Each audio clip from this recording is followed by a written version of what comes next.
This week on NES Works, Mappy quits the force so that he can jingle all the way.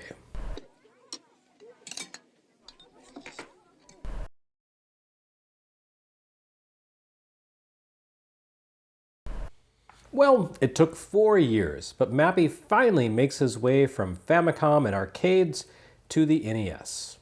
More or less. Now, if you had been dreaming of the original arcade version of Mappy on your NES, oh, sweet summer child from 1989, brace yourself for a world of disappointment. This is not that. Like a lot of Namco's early arcade classics, the original Mappy showed up on Famicom before the NES made its American debut, and then completely failed to make its way overseas. Well, at least as an NES cartridge. Mappy, along with other Mapper Zero NES ROMs, published before the advent of memory management chips like the MMC-1, became a fixture of pirate multi-carts. This meant that kids growing up in countries with no significant official Nintendo presence, which is to say much of the Pacific Rim, Soviet states, Middle East, and Latin America, grew up playing Mappy and its contemporaries on their Dindies and Little Tyrants. Whereas we in the US missed out and had to settle for more advanced games that were harder to pirate and compile.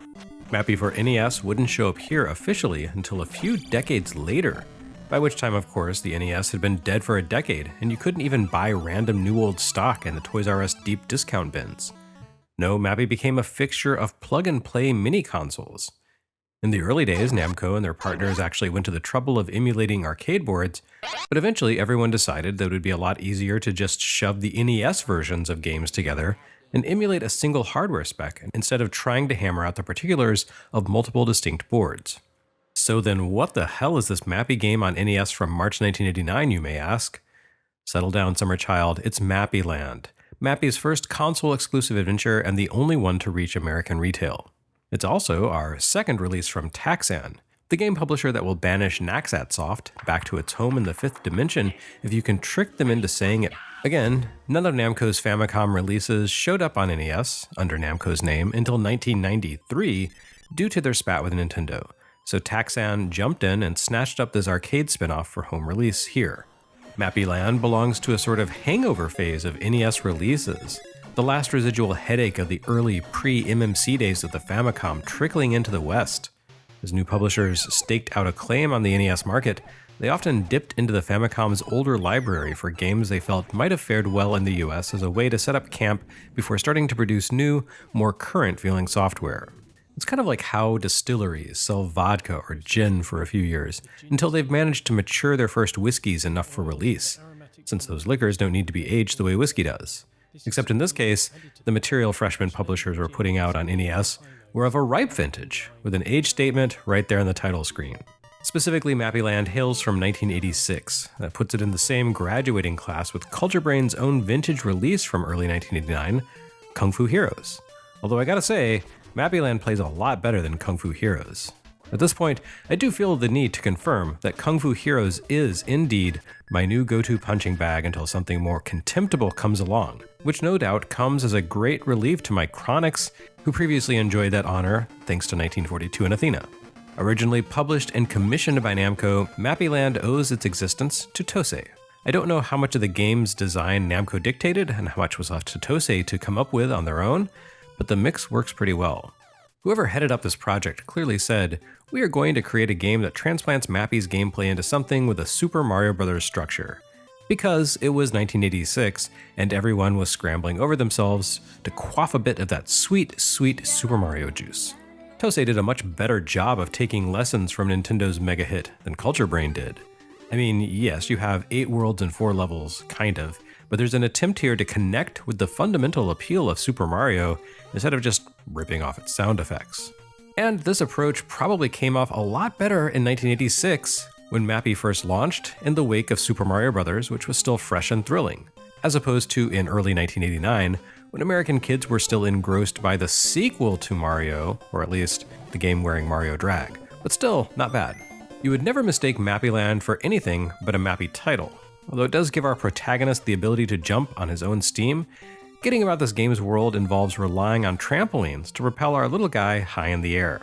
Every stage consists of multi-level structures, though the later levels do mix this up a bit, broken up by gaps containing trampolines. When you fall onto a trampoline, it will propel you directly into the air. and you can duck onto an adjacent platform by tapping left or right at the height of your choosing. In addition to allowing you to navigate the world, the trampolines offer a second advantage. As long as you're leaping on one of them, the bad guys can't hurt you. The evil fat cat Goro and his Meowky rabble continue to chase Mappy in pursuit of a tasty meal, but for whatever reason, they can't seem to grab Mappy while in midair. The stages in Mappy-Land have a more modern form than those in the original game. Rather than consisting of a single enclosed space that you can only complete by collecting items, these levels require you to collect items and scroll all the way to the goal at the right side of the level. The levels also offer a lot more visual variety than the single museum of the arcade original. Mappy undertakes quite a journey here. He makes his way from a train yard in the Old West, through a rainforest, into a haunted graveyard, and eventually to a European castle. That's quite the effort for the little guy, especially considering that he draws his motivation here not from his work obligations as a tiny cop, but rather from his determination to be a good dad regardless. Yes, Mappy has taken Guile's advice to go home and be a family man. Rather than fascistically frying kittens with the museum's inexplicable microwave beams to protect artwork that was probably pillaged from some other culture in the first place, Mappy just wants to bring up his children in a happy home. To that end, Mappy now sets out to collect a bunch of gifts for his family. It seems the little guy blew through his police pension and can't actually afford to buy gifts. So instead he travels around the world on foot to gather up whatever freebies he can find.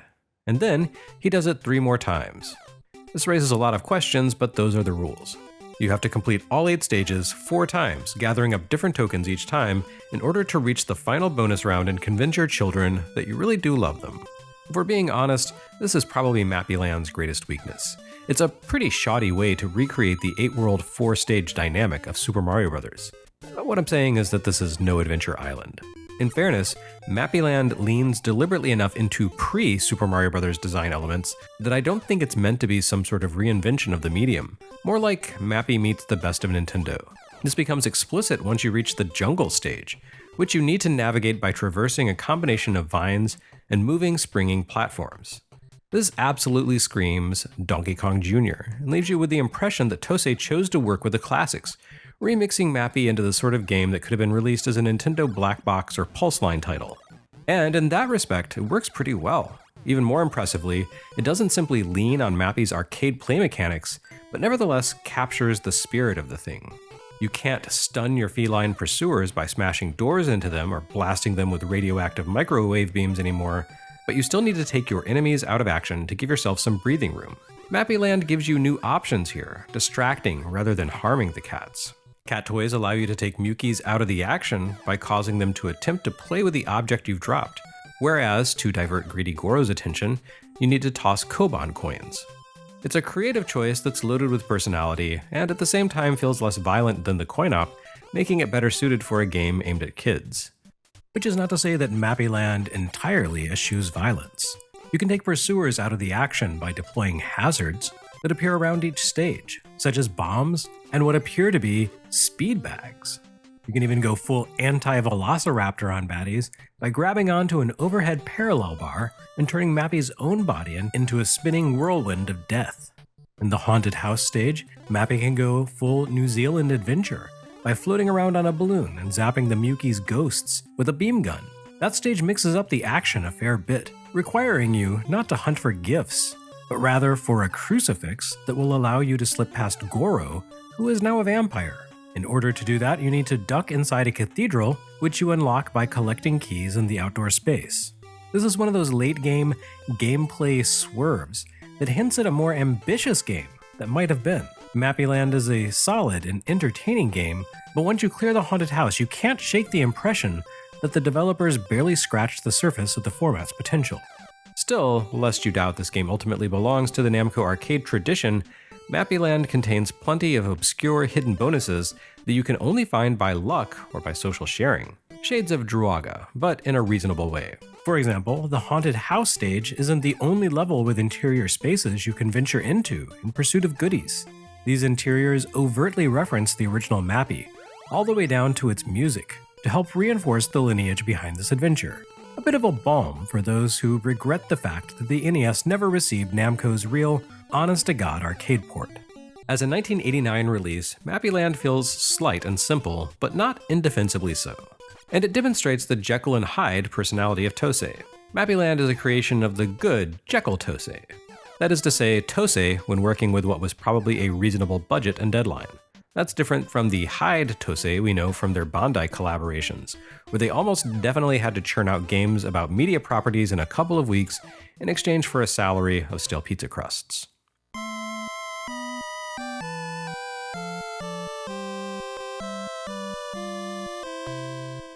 Speaking of Bandai, here's a game that forces me to eat my words. Dance Aerobics turns out to be not only pretty good, but also kind of innovative? What the hell, Bandai? This is not your way at all. Of course, you'd barely know that this game has anything to do with Bandai and its NES incarnation. Being another release for the PowerPad Exercise Mat peripheral, Dance Aerobics wears first-party Nintendo branding here in the US.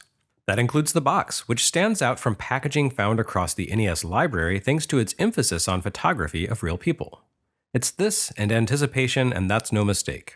Nintendo was already laying the groundwork for their Wii and DS era marketing here, aiming for mass market appeal rather than focusing on the usual game enthusiasts. I suspect that the emphasis on aerobics has limited the game's popularity among NES collectors. Well, that and its connection to a cumbersome and not especially useful peripheral. But at the time, I can see why Nintendo and Bandai went this direction. Tying the game to the 80s aerobics craze made it feel very much a product of its time, an interactive companion to the fitness and workout videotapes that had begun to creep into the market. In fact, Richard Simmons' Sweatin to the Oldies had just debuted in 1988, definitively marking the exercise tape era. Dance Aerobics actually predates that release in its aerobic studio form for Famicom, but my point here is that Dance Aerobics was an incredibly timely release for NES. Nintendo sitting absolutely on trend.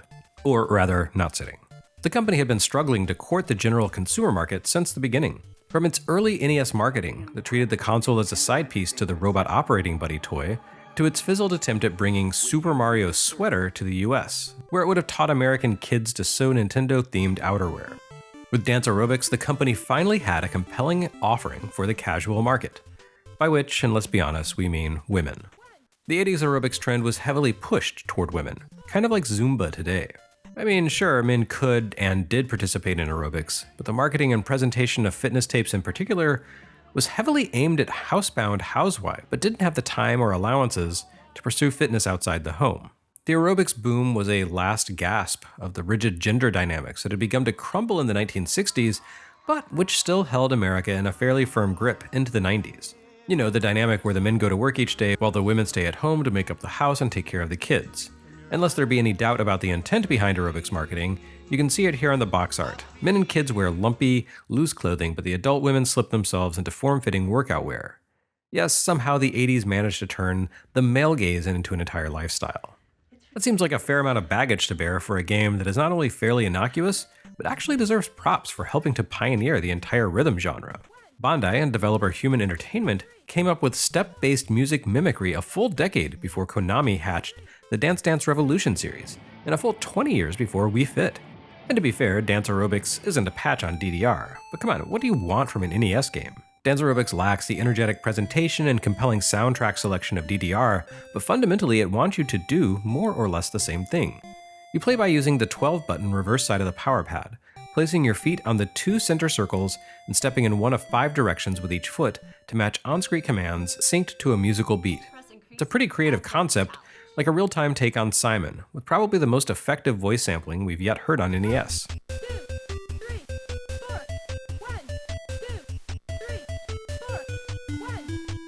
Your on-screen instructor chirps encouragement and calls out commands as you play, a sort of pixel-based precursor to Wii Fit's ghostly trainers. Dance Aerobics actually offers players multiple modes of gameplay, each containing differing degrees of interactivity and challenge. In normal mode, you follow on-screen commands to perform routines in time to music, with your efforts scored as you go. The game penalizes missteps and rewards correct actions, with a routine screeching to a halt if you allow your score to dip to 0. Aerobics mode works much like normal mode, minus the score penalty. Even if you totally whiff your actions, the routine continues to completion. And finally, Pad Antics mode breaks from the basic call-and-response gameplay in favor of alternate minigames. Ditto, for example, plays like Twister, asking you to place specific limbs on specific power pad buttons.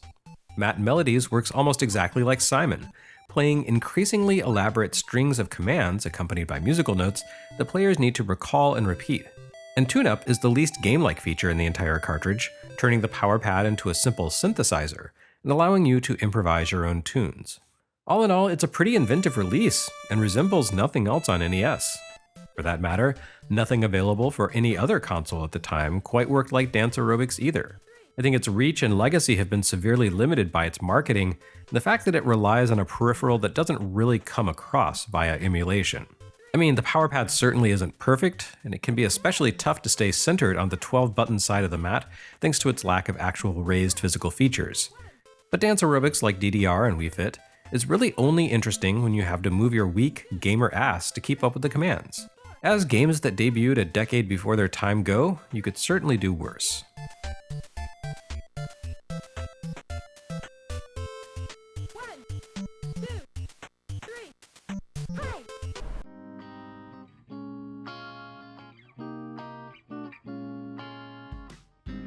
As for what Nintendo Power said, well, not much in terms of Mappy-Land.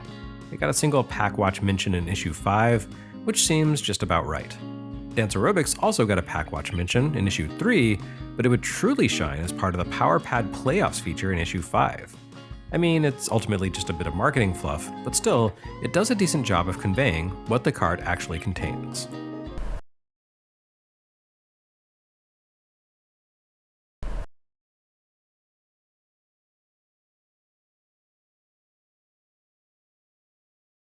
Next time on NES Works, nothing says girl power like a lady who can transform into a heavily armored spaceship.